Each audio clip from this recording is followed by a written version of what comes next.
Islam Makhachev dunyoning eng nufuzli promoutioni UFC'ning sanoqli 2 vazn chempionlaridan biri. MMA dunyosida o'zining o'chmas izlarini qoldira olgan jangchi. Raqiblarini ismi bilan qo'rqita olgan jangchi. Habib Nurmagomedovning do'sti, Abdulmanap Nurmagomedovning eng sevimli shogirdlaridan biri. Doimo dominantlik bilan tanilgan jangchi. Vaqti kelganda jiddiy, vaqti kelganda komediya va vaqti kelganda oktagon ichida o'ta vahshiy bo'lgan jangchi. Va bugun sizlar bilan Makhachevning chempionlik sari bo'lgan yo'lini ko'rib chiqamiz.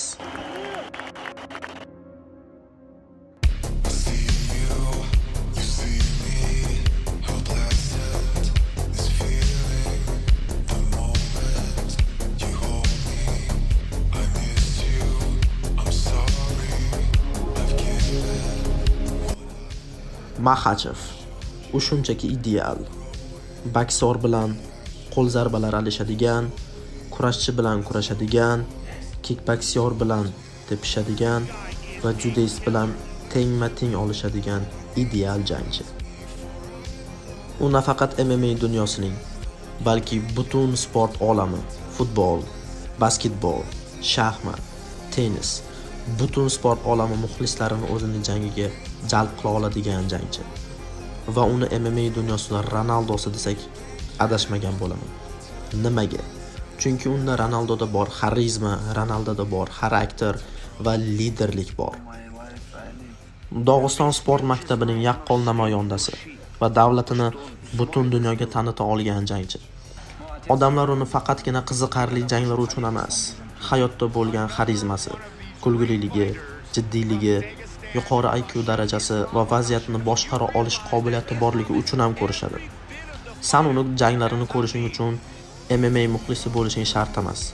Shunchaki rohat olish uchun ham Makhachevni tomosha qilasan. O'ta kamtar, katta gapirmaydi.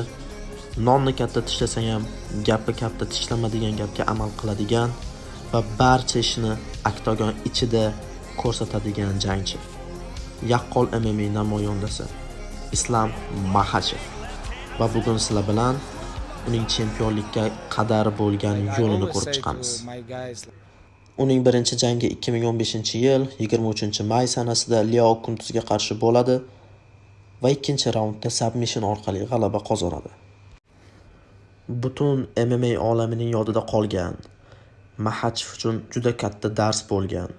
Uning yagona mag'lubiyati aynan UFC'ning ikkinchi jangida Adriano Martinezga qarshi bo'lgan jangida yuz beradi. Ya'ni Makhachev aynan mana shu jangda nokaut bilan mag'lub bo'ladi. Va bu uning karyerasidagi birinchi mag'lubiyati edi. Va buni ko'rish nafaqat Islam uchun, balki Habib, Abdulmanap uchun juda og'ir edi. Va bu jangga Abdulmanapning reaksiyasi. Meni xatoyim Islamni, ya'ni ba'zisi kurash bo'lgan jangchini kuchli boksyorga, kuchli pancherga qarshi qo'yganim. Ya'ni kurashni ishlatmasdan turib, faqat zarbalar almashinuviga rozi bo'lganim. Va bu meni eng katta xatoyim edi. U kurashish kerak edi. Lekin zarbalar almashinuvi bo'ldi. Va nima bo'lganda ham bo'lar ish bo'ldi. Endi bu yog'iga o'zimning planim bo'yicha ketaman. Va UFC chempionlik kamariga bo'lgan yo'lining boshlanishi. Media olamini, nafaqat media, balki UFC olamini o'ziga qarata olgan, ko'plab muxlislar orttirgan va ishonchini yana ham yuqoriga chiqargan jang. Bu albatta Hooker bilan bo'lgan jang. Juda qiziqarli va har xil trash-toklar bilan kechgan jang.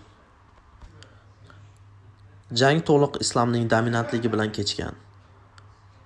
Oyoqda, zarbalar almashinuvida, parterda va jang nihoyasini menimcha hammanglar bilasizlar. Kimura uslubi bilan Makhachev Hookerni submission qiladi va aynan birinchi raundda. Va uning kamardan oldingi jangi amerikanskiy gangster Bobby Greenga qarshi. Bobby Green bu trash-tokchi, juda kuchli gapiradigan jangchi va jangda Makhachev unga hech qanaqa imkoniyat qoldirmagan. Va texnik nokaut bilan Bobby Greenni nokaut qiladi. va UFC kamariga bo'lgan jangni naqd qiladi. Va Greenning jangdan keyingi fikrlari. Men qo'limdan kelganini qildim. U juda ham sabrli, juda kuchli, qadamma-qadam o'zini bo'lishi kerak bo'lgan pozitsiyaga yetib oladi. Men partiyadan turishga harakat qildim, lekin u juda kuchli edi. Shu vaqtgacha bunaqa kuchli raqibga duch kelmaganman. Va uning titul jangi bu Charles Oliveiraga qarshi. Motherfucker in the weight class, but one of the best motherfuckers in the sport. Olha, eu sei que vocês estão me vaiando, eu já estou UFC karyerasini mag'lubiyatlar bilan boshlagan. Boshida yoqimsiz va so'ng muxlislarning eng sevimli jangchisi bo'la olgan jangchi. Charles Oliveira. UFC yengil vaznidagi qorong'u tush. Barcha jangchilarni qo'rqita olgan. Justin Gaethje, Dustin Poirier, Michael Chandler, Tony Ferguson kabi top jangchilarni mag'lub qila olgan jangchi. O'z so'zini ayta olgan.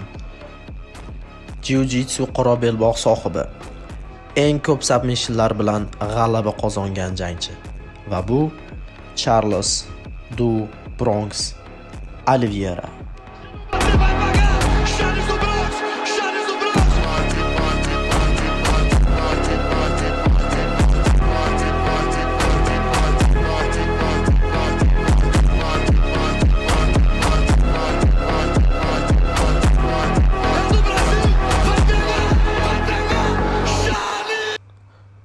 Jangni Oliveira juda ham agressiya bilan boshlaydi, oyoq zarbalari beradi, Islom barchasini nazorat qiladi va juda ham ko'pchilik ekspertlar bu jangni Charles Oliveira foydasiga deb taxmin qilishgandi va bu mutlaqo teskari.